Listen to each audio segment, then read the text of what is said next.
पता है, ये शख्स कहता था कि ठीक 1 साल के बाद लोग मेरी इबादत करेंगे, लेकिन ठीक 1 साल के बाद किसी शख्स ने इसकी गर्दन में गोली मारकर इसकी जान ले ली। और इस शख्स ने स्टेज पर सिगरेट का धुआं फूंकते हुए ये कहा कि ये धुआं नाउज़ुबिल्लाह अल्लाह के लिए है।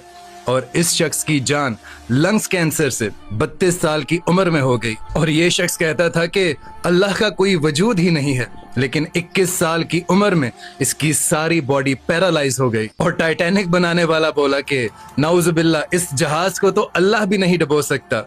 और फिर पूरी दुनिया ने देखा कि वो जहाज अपने पहले ही सफर में 2 टुकड़े होकर दरिया के नीचे आज भी मौजूद है। और फिर ये शख्स बोला कि मैं इलेक्शन जरूर जीतूंगा और नाउज़ुबिल्लाह मुझे अल्लाह भी इस इलेक्शन में नहीं हरा सकता। और फिर प्रेसिडेंट बनने से पहले ही ये दुनिया को टाटा बाय बाय बोल गया। और फिर माइकल जैक्सन को कौन नहीं जानता, ये कहता था कि मैं 150 साल की उम्र तक जीऊंगा।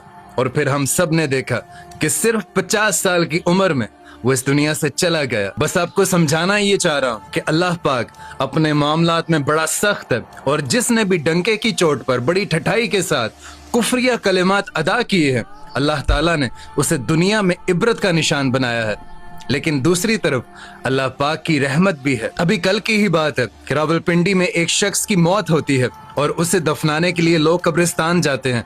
वहां पर क्या देखते हैं कि सिर्फ एक कब्र पर, पूरे कब्रिस्तान को छोड़कर सिर्फ एक कब्र के ऊपर अल्लाह ताला की रहमत हो रही है, वहां पर बारिश हो रही है। और ये सीन लोगों ने अपने कैमरों में रिकॉर्ड किए, जिसे आप अभी देख रहे हो।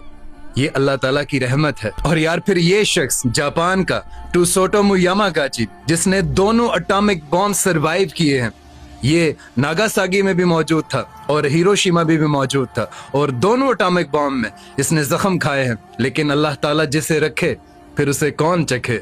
ये दोनों एटॉमिक बॉम्ब सरवाइव करता है और 2010 तक पूरी दुनिया को अपनी कहानी सुनाकर इस बात पर यकीन करवाता है कि भाई वाकई में जिसे अल्लाह रखे उसे कौन चखे। इसलिए कोशिश करें कि कभी भी बड़ा बोल ना बोलें, हमेशा डाउन टू अर्थ रहें, हमेशा अपने लहजे में मिठास रखें, कभी भी गरूर और तकब्बुर अपने दिल में, अपनी जुबान में, या किसी के लिए भी कीना नफरत अपने दिल में मत रखें, वरना उसका अंजाम अल्लाह ताला आपको दुनिया में ही देता है, और आखिरत की कहानी तो फिर बाद की बात है। क्योंकि हमारे नबी पाक सल्लल्लाहु अलैहि वसल्लम ने इरशाद फरमाया कि वो शख्स सबसे अजीम है, उसकी नेकी सबसे बड़ी है, जिसके दिल में किसी और के लिए नफरत ना हो, कीना ना हो, हसद ना हो, जिससे बात करे तो वाकई जेन्युइनली लगे कि यार इस बंदे को वाकई में खुशी हुई है।